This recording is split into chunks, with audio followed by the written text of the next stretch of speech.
I like to call myself a Swiss Army knife. You know, some people like to do that too as well. And you know, I like to speak to other Swiss Army knives, and I got one on the phone right now. And this one is, if I had to say a color, it's a silver Swiss Army knife to say the least. And if that's not spoiling the beans of who I'm speaking to, is Mike Zombie. What's going on, bro? What up, man? I'm chilling, chilling, big chilling. As a content creator, I always think of whenever I get into a creative space, I always think of colors. Yeah. Colors make me feel different things. What about you? Does silver have anything to do with the title of the tape? Like, literally, if you've seen me in the past 2 to 2.5 years, like, it's just literally all I've been wearing. Like, I probably have, like,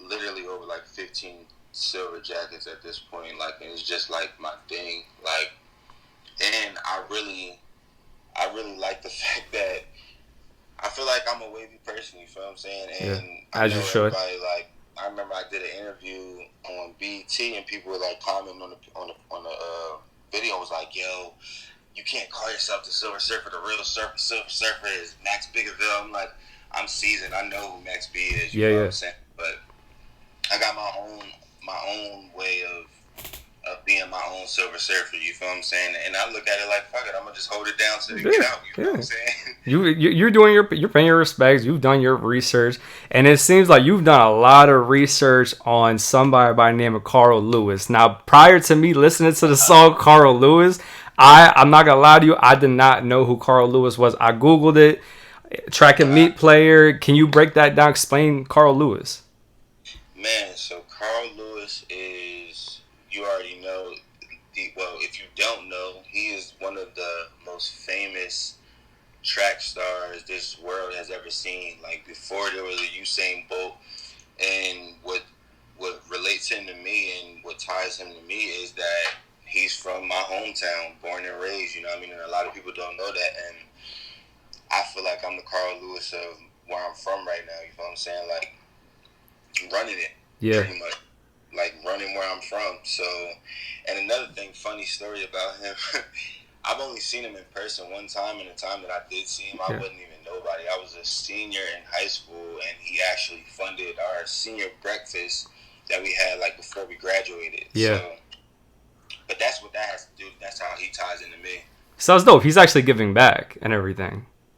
Yeah, he has, but I'm going to be completely honest with you. He doesn't do as much as he should from where he comes from. And honestly, I don't even think that it's like really, really, really on record that he's from where he claims he's from. This is Willingboro, right?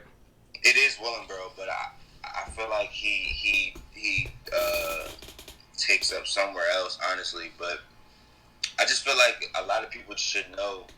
Like, people already know. Whenever you talk to me or you ask me where I'm from, I always say this specific place because nobody from where I'm from gets a chance to really get on this level or, like, inspire people from where I'm from. So I make sure people know that I'm talking about where I'm from. And anybody who doesn't do that and that they're from where I'm from, that get to this point, I feel like it's kind of stripping people who are from there a chance to really champion where they are from, you know what I mean? And Yeah. be proud of it. Yeah, of course, of course. So, and of course, for I personally know because I have family all around Jersey. But for the people that don't understand where Willingboro, New Jersey is, that's South Jersey.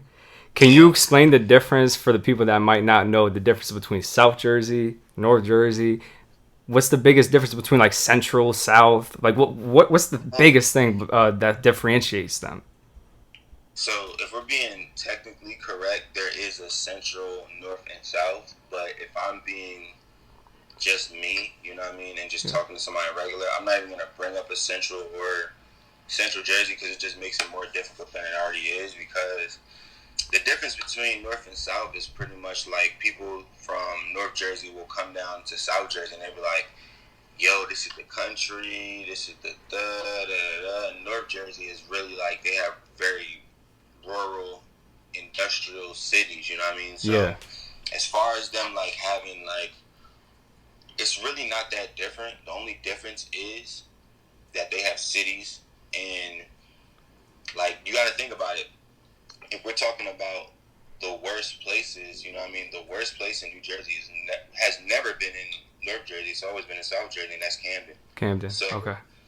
people would always try to say like, well, the thing is that South Jersey isn't hard or hood. Not to glorify it, but at the end of the day, like Trenton is South Jersey, Camden is South Jersey, and literally, I live in Willingboro is the worst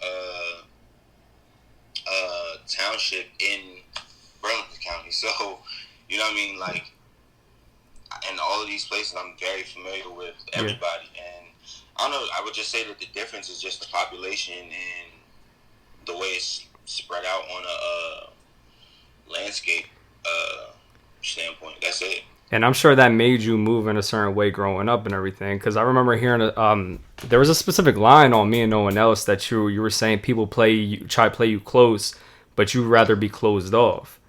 And I'm assuming that has something to do with just the environment that you've been around your whole life. Yeah, man. Like, actually, I was just in the studio talking about this. I was explaining it to Lauren Hashan. This is Dwayne Johnson's wife, The Rock's wife. And we were just telling her like how East Coast just has this demeanor about us that is just like we're not friendly people. Like first off, when we first meet people, we just have a standoffish vibe. That's such a fact. It's just East Coast thing, and we try to explain it to people. And what I think it is like when you're coming from these cities where it's like nobody gets on, nobody does anything. It's kind of like you want to keep everybody away from you because you feel like it's just dog eat dog in East Coast. So that's just how we are. That's how I am sometimes. But sometimes I'm not like that. Well, now I'm not like that, but I used to be for sure. I remember doing a little bit of independent research. I saw that you posted a video of Sunny Digital talking about people putting titles on producers that rap and rappers that produce. What's your stance on? I really feel like it's just closed-minded people wanting to tell people what they can and can't do in life, and they just can't accept that some people are just creatively talented all around, you know what I mean? Like, to be honest, like, it's just like, okay, it's like if I go to a restaurant, right? Yeah. It's like, I'm feeling pizza, but I'm thinking about going with some fries and some hot wings. You should do what you want to do. Exactly. Yeah. And if someone was like, well, why are you fries and pizza? That doesn't go together. It's like, why not? Right. You know what I mean? It's like, why not? I can do what I want. This is a free, you know what I mean? And at the end of the day, you know what I mean? There was people who was like, yo, you can't produce. Like this isn't a thing. You can't, it's not a real thing. You know what I mean? And then I do that. And then it's like, oh, you can't go to school and learn how to do digital art. Yes, I can. I did that. And it was like, oh, you can't be a rapper. And then I did that too. So it's like, and now I want to get into like apps and stuff, but it's like, at the end of the day, it's like creatives are creatives and they're here to create. And anybody who's telling you you can't do this and do that and da-da-da, all right, you got Childish Gambino making cartoons and being voiced on Lion King, so you can't tell anybody anything. It's just up to you to do whatever the fuck you want. Yeah. You know what I'm saying? Do what you want, create with whoever you want, and you've created a lot of art with a lot of people in the past. There's one in particular. I mean, a million kajillion different platforms have talked about your contribution with you and Drake. I'm not even gonna get on that. People already covered that 1,000 times. I'm sure you're sick of it. What I personally think that there's a moment with right now, and it's gonna be here for a very long time, is the chemistry between you and Mir Fontane. I wanted you to speak about that. Yo, man. So I met Mir Fontane. You're 100% right. I met Mir Fontane 2000 I want to say 15 or 14 in the studio. Funny enough, when I met him in the studio, it was a bunch of people who were just about to blow. It was me in the studio, Charlie Heat, Sean Smith, Lil Uzi, and there was somebody else there. But Chill Moody. So Okay. we were all in the studio, and I had met him then. Definitely fucked with his song "Down by the River," super heavy, and I told him, I was like, "Yo." He was from South Jersey, so was Charlie, and we had first met that day. Yeah. So I really wanted to work with them, and nothing ever just. We were always like with each other, but we never got a chance to get in the studio. And once he came out here to LA, we locked in for like not even long. Like I want to say a grand total of like 8 hours altogether when he came out here, and we seen each other 2 times in the studio, and we knocked out 3 crazy songs for his project, and we have another one coming out soon. Like I don't know, like he's talented as fuck, and I just love working with him. And when he gets in his zone in the studio, it's very simple. He sits there, he smokes his blunt. Yeah. I run the beat. I might tell him an idea I have or what I see for it, and he'll just take it to where he need to take it, and then I just let him do what he do. Yeah. And that's it. Like, and the chemistry is really crazy. Like we made super some crazy ass bangers. Like from All Eyes on Me, crazy. Like, sound nothing like. And I want to work with people who are versatile like that. I don't want to work with somebody who wants the same beat over and over again. I don't want to do the same beat over again. So that's where I think this is gonna work for real. Nah, that's real. And in the current state of New Jersey, I feel like there's such a great scene right now of music, and you speaking about the contribution between the collaborations that you and Mir have done. What about Jersey in a like just in a nutshell? How would you describe the state of New Jersey's music scene?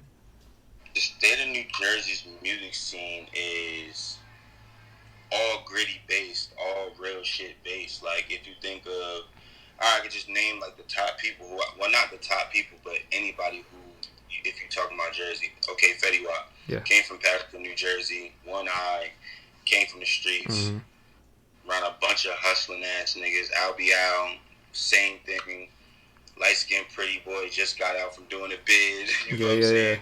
Then you got Sue Surf, just got shot, you feel what I'm saying? Came back, going crazy. Me coming from Willingboro, being around all the people I be around. Mir Fontane from the worst place in New Jersey. Yeah. It's all street related, but we just took what we went through and put it in a way where it was colorful. Like Trap Queen is very colorful. Yeah. Down by the River is very colorful. Songs about crazy shit. Yeah. But you know what I mean, they just made it colorful. You feel what I'm saying? Like, and that's what I feel like is the basis for New Jersey, and I feel like the only thing that's missing in New Jersey is more collaborations, and I'm trying my best to make sure that happens between everybody. You know what I mean? Yeah. So, and it's working. It is definitely working. Like Fat Boy's about to be working with Mir Fontane, and Mir Fontane is about to be working with Sue Surf, and Sue Surf knows this person, that person, and vice versa. So, when we're just talking about hip hop, it seems like there's always there's always a topic or a style that everybody runs with. One person does it, they see success, and then everybody starts doing it. It seems like now that it's cool to be, into anime. You are really actually into anime. Right. I'm sure there's a lot of artists out there that are lying out here, Mike. A lot of people are just like fresh getting into it. Like literally, I'm tired right now because I was up binge watching Deadly Sins on Netflix, honestly. But like, it's a lot of people just getting into it, which is all good. But like, I just seen somebody tweet some dumb shit today. They tweeted like, "Yo, black people are they did the like Drake meme when it was like, oh, we built this. You see all this, we built this, but it was like, oh, black people built anime, and I was like, black people aren't even fucking fully on to anime like they should be. Yeah. Like, you gotta understand, people was watching Gundam and watching Dragon Ball Z when they was little and didn't even know what the fuck it was called. They just thought it was just like a funny looking cartoon. So like, I just came back from the Anime Expo and I'm going to Comic-Con in October. So you really do this. It's the type of people who watch anime, and then there's people who watch Dragon Ball Z. It's a different type of thing. Yeah. See, like all my friends are really, really into it. I just have a respect for the anime culture. I've never really got into it too much, But like, yeah, I definitely wanted to touch on that because I know that you're really into it. Seven Deadly Sins, your favorite one? But no. Seven Deadly Sins is like just some new shit I'm on, but it's super fire. My favorite two for sure is definitely Dragon Ball Z and Naruto, and those are I feel like they're the best ones that I watched so far. But yeah, you know what's crazy? This is someone who else is on it is Meg Thee Stallion. I've been peeping. Oh, for real? Yeah, she knows for sure. She's on shit. Maybe we Like, can get a anime sampled beat from Mike Zombie with Meg Thee Stallion on it. oh yeah, With a verse? Oh, with Mike Zombie on a verse? of course. I done did it plenty of times. I just haven't like let nobody know what the sample was. You feel what I'm saying? Yeah, I like yeah. to keep them secrets in the tuck. But yeah, for sure. And overall, I want to wrap this up. Well, first and foremost, I appreciate you taking your time out your day, man. I know you've been working real hard. But how I want to end this off, man, is with the Silver tape. What do you want the general crowd to take away from this project? Like, where were you at, like just in a mental state when you were creating this project? What do you want them to take from this? Man, I want to take. Well, first of all, I made the tape to go from high paced extremes to an interlude to where it all changes to emotional shit. Yeah. And at the time, like I was working with actually I made this tag like where I say emotion, and it was just like I was doing a lot of emotional music, and pretty much what I want people to take from the project is the lyrics. Honestly, Yeah. like from top to bottom, like what I'm saying, the cadences, how I'm, the storylines of each song, because I feel like literally deep. I want to say the best song I've ever written is on this tape, and it's the last song. And the song, like if you listen to it, like literally, I've literally played it for people and watched them cry tears. You know what I mean? Because the song is so vulnerable for a lot of people who listen to it. A lot of people can relate to it from a third person view, a first person view. It's personally about somebody that I love dearly. You know what I mean? And that's why I say I want people to listen to the lyrics and really like let them resonate within themselves. Like it's not all turn up shit, and it's not all super meaningful shit, and it's just. But all the lyrics mean something. I'm never gonna put something on a song that just means absolutely nothing. You feel what I'm saying? So if there's a lyric on there, I was talking about something or something, someone or something. You know what I mean? Yeah, and it seems like there was a point of emphasis throughout the project, rightfully so, that you were speaking about taking care of your mom and making sure that she's good. I want you to speak on that because I know a lot of people they're always in it. A lot of people might be in it just for the materialistic things. A lot of people forget that they have friends and family that truly care about them and help them get to this point. Right. You seem like this was like a motivation for you to get to where you're at right now was your mother. Yeah, I would say my family in a whole because I got 4 brothers. I got my mom, you know what I mean? I got my niece. I got like 9 nephews. And you got a big family. You know what I mean? I got 2 kids by myself, you know what I mean? And it's just my family all together. And my mom is kind of like the headstone for everything. Yeah. And without her, like, I wouldn't be here. So I just want to make sure I could return the favor for her, that she gets to enjoy her life the way she put me in position to enjoy my life, you know what I mean? It's just a thing I want to do, you know what I mean, and make sure she enjoys every bit of this life that we got. Because as we can see, like all of the people who have been passing it, like tomorrow's not promised. Like she literally just left me, and we got into an argument, but I made sure that we left on a good note. That's because good. Promise, and I just want to make sure that her life is as perfect as she wants it to be. Apparently, when I was coming up with this, okay, I'm gonna tell you the timeline. So, I literally made the album cover myself the day before I put it out, and as soon as I put the cover up, I got like bombarded by like, I'm talking about thousands and thousands, 10,000 fans of this dude named Salmo. and they pretty much said that I stole his album cover. So the mixtape is called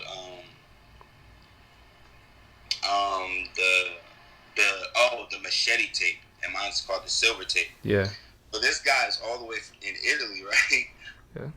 So they're just, I'm like, yo, why is all these Italian people commenting on my picture? Yeah. Then I go and look, and then they're claiming that I stole his mixtape cover. And he even did the same thing as far as like the track list looking like the Finder page. So I was like, damn, this is really a coincidence. But he DM'd me. I didn't say anything. But at the end of the day, I just really wanted to say that the music's not better than mine, so it doesn't matter. And that's it. So what do you say? So what did you say? What did he say to you? He pretty much said verbatim, I don't give a fuck that you stole my Oh my god. album cover. So he, in his mind, you stole it. Like, in his mind. Yeah, so I left it on red. Like, literally, I had the text between me and my friend, and I was like, yo, I got to turn this in by 5 o'clock. What should I make the album cover? So I sent them the album cover. I got different variations of it, like in everything. So it was like, yo, it was like, take a picture of it on your desktop. I was like, word, that's fire. And then he was like, actually make it silver. I was like, word, because I already had the name of Silver Tape in my head. So I was like, all right, bet. Did that shit in like 15 minutes, and then we was on and we was live. So I was like, whatever. So they're when they commented all that, right? All these people from France, was it in a whole different language? Yeah. Like you had to click like, see translate. Yo, these messages. My girlfriend is Italian. She's sitting right here, and she was like replying to him in Italian for me. But I was able to read some of them like at this point, but like they were saying all types of crazy shit, but they was like cursing in terrible English. It was just funny. It was funny to me, but I don't want people to know. I don't want people to think that I don't fuck with Italy, but you just not him. I mean, I don't have any opinion about him either. I just want him to know that the music is not better than mine, so it really doesn't matter. And you got the receipts, so I'm not even trying to hear nothing from this. So you got the receipts.